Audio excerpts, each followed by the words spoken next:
तुम्ही कधी मिठामध्ये आलं भाजून पाहिलंय का? अर्थात नसेल पाहिलं तर हा व्हिडिओ संपूर्ण पहा। हाय हॅलो नमस्ते, स्वाती सांडभोर या यूट्यूब चॅनलवर तुम्हा सगळ्यांचं अगदी मनापासून स्वागत करते। तर इथे मी आलं घेतलेलं आहे। तर आपल्याला आल्याचे छोटे छोटे तुकडे करून घ्यायचे आहेत। खूप जास्त छोटे नाही करायचे, अगदी व्हिडिओमध्ये दाखवते त्या पद्धतीने करून घ्या।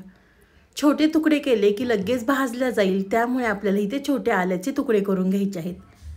तर चला, आले इथे मी तोडून घेतलेलं आहे। त्यानंतर एका साईडला कढई गरम करून घेतलेली आहे। कढईमध्ये आपल्याला मीठ घालायचं आहे। या ठिकाणी मी अर्धी वाटी मीठ घातलेलं आहे। मीठ आपल्याला थोडंसं गरम करून घ्यायचं आहे। मीठ गरम झाल्यानंतर आपल्याला त्यावरती आलं घालायचं आहे। आज आपण हिवाळा स्पेशल रेसिपी बनवणार आहोत। सर्दी, खोकला, छातीमध्ये खूप कफ होतो, तर तुम्ही ही मुलांना अगदी आल्याची रेसिपी करून देऊ शकता। घरच्या घरी सर्दी खोकला बरा होईल। तर मिठामध्ये आलं घातल्यानंतर आपल्याला आलं भाजून घ्यायचं आहे। अगदी व्हिडिओमध्ये दाखवते त्या पद्धतीने करा।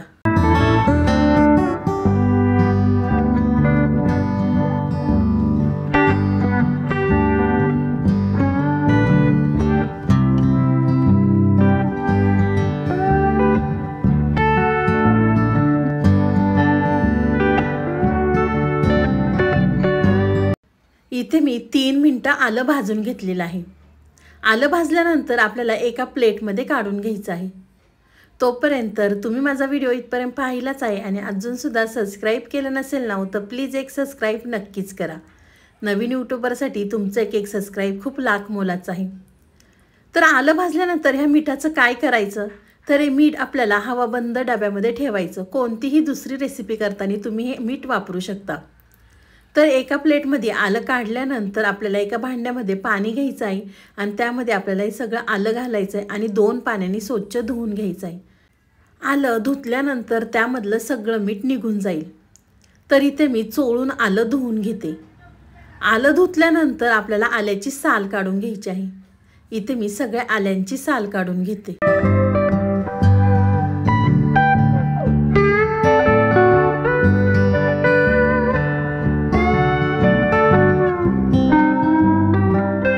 इथे मी सगळ्या आल्याची साल काढून घेतलेली आहे। साल काढून झाल्यानंतर आपल्याला एक कॉटनचा रुमाल घ्यायचा आहे आणि रुमालाने आपल्याला हे आलं सगळं पुसून घ्यायचं आहे। त्यामधलं पाणी सगळं निघून जाईल, त्यामुळे आपल्याला आलं हे कोरडं करून घ्यायचं आहे।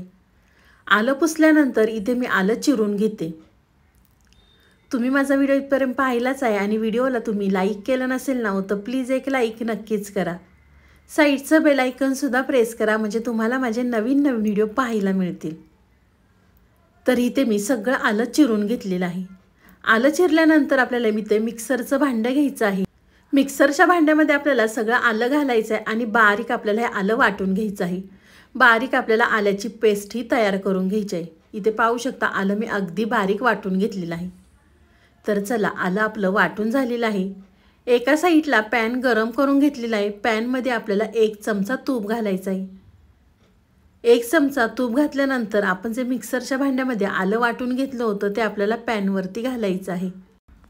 तुम्ही दिवसभरातनं एक ही आल्याची गोळी खाल्ली ना, तर तुमचा सर्दी खोकला घशामधला कफ अगदी कमी होईल आणि घसा दुखत असेल तर घशाला थंडावापणा मिळेल। तर एकदा नक्कीच ही आल्यापासून रेसिपी करून पहा। तुपावरती आलं घातल्यानंतर तुपावरती आपल्याला आलं परतून घ्यायचं आहे। तरी ते मी 2 मिनिटं आलं तुपावरती परतून घेते। आलं परतल्यानंतर त्यामध्ये आपल्याला 1 कप गूळ घालायचा आहे। साधारणपणे इथे मी 100 ग्रॅम आलं वापरलं होतं, तर आपल्याला या ठिकाणी 100 ग्रॅम गूळ वापरायचा आहे। तुम्ही गुळाच्या ऐवजी या ठिकाणी साखरसुद्धा वापरू शकता। तुम्ही गूळ वापरला तर आपल्या तब्येतीसाठी गूळ अगदी चांगला असतो। गुळामुळे शरीरामधलं रक्त वाढतं, त्यामुळे शक्यतो गूळ वापरा। आल्यावरती गूळ घातल्यानंतर आपल्याला आल्यावर छान असं परतवून घ्यायचं आहे। तुम्ही या ठिकाणी पाहू शकता सगळा गूळ हा आल्यामध्ये विरघळलेला आहे। त्यानंतर आपल्याला त्यामध्ये काही साहित्य घालायचं आहे। इथे मी अर्धा चमचा मिरे पावडर आणि यामध्ये आपल्याला काळं मीठ घालायचं आहे। इथे मी काळं मीठ अर्धा चमचा मिरे पावडर घातलेलं आहे। त्यानंतर आपण भाजीसाठी मीठ वापरतो ते आपल्याला मीठ घालायचं आहे आणि अर्धा चमचा आपल्याला मिरची पावडर घालायची आहे। मिरची पावडर घातल्यानंतर आपल्याला 1 चमचा हळद घालायची आहे. या ठिकाणी मी हळद थोडीशी जास्त वापरलेली आहे. हळद घातल्यानंतर आपल्याला हे सगळं मिश्रण घट्ट होईपर्यंत परतायचं आहे. साधारणपणे इथे मला 7 ते 8 मिनिटं हे सगळं मिश्रण बारीक गॅसवर परतायला लागलेलं आहे. तर या ठिकाणी पाहू शकता तुम्ही आल्याचा छान असा गोळा तयार झालेला आहे. तुम्हाला जर खूपच लहान मुलांसाठी हे आल्याची रेसिपी बनवायची असेल ना, तर यामध्ये तुम्ही फक्त हळदीचा वापर करू शकता. बाकी काही नाही घातलं तरी चालणार आहे. तर या ठिकाणी पाहू शकता छान असा गोळा तयार झालेला आहे. तर या ठिकाणी मी एका प्लेटमध्ये काढून घेते. एका प्लेटमध्ये काढल्यानंतर आपल्याला हे सगळं मिश्रण थंड करून घ्यायचं आहे. खूप जास्त सुद्धा थंड करायचं नाही, अगदी कोमट असलं तरी या ठिकाणी चालणार आहे. तर त्यानंतर आपल्याला हाताला थोडंसं तूप लावायचं आहे आणि ह्याच्या छोट्या छोट्या गोळ्या आपल्याला तयार करून घ्यायच्या आहेत. अगदी व्हिडिओमध्ये दाखवते त्या पद्धतीने करा. तुम्हाला मी ज्या रेसिपी सांगते त्या कळतात ना, काही प्रॉब्लेम वाटला तर मला नक्कीच कमेंट करून हक्काने सांगा. तर इथे पाहू शकता तुम्ही मी छोट्या छोट्या गोळ्या तयार करून घेतलेल्या आहे. तुम्ही यापेक्षा छोट्या केल्या तरी चालणार आहे. त्यानंतर आपल्याला साखरेमध्ये ह्या गोळ्या अगदी घोळून घ्यायच्या आहेत. अगदी व्हिडिओमध्ये दाखवते त्या पद्धतीने गोळ्या तयार करा. तुम्ही पिठी साखर वापरली तरी या ठिकाणी चालणार आहे. किराणा मालाच्या दुकानात मोठी खडी साखर मिळते ना, ती तुम्ही आणून मिक्सरला थोडीशी जाडसर पावडर केली आणि ती वापरली या ठिकाणी तरी चालणार आहे. तर इथे मी सगळ्या ह्या आल्याच्या गोळ्या तयार करून घेते. तुम्हाला इथे मी दुसरी पद्धतसुद्धा दाखवते. आपण एक एक गोळी केली की साखरेमध्ये डीप करून घेतोय. त्यानंतर या ठिकाणी तुम्ही सगळ्या गोळ्या तयार करून घेतल्या आणि नंतर साखरेमध्ये डीप करून घेतल्या तरी चालणार आहे. अशाच पद्धतीने इथे मी सगळ्या गोळ्या तयार करून घेते.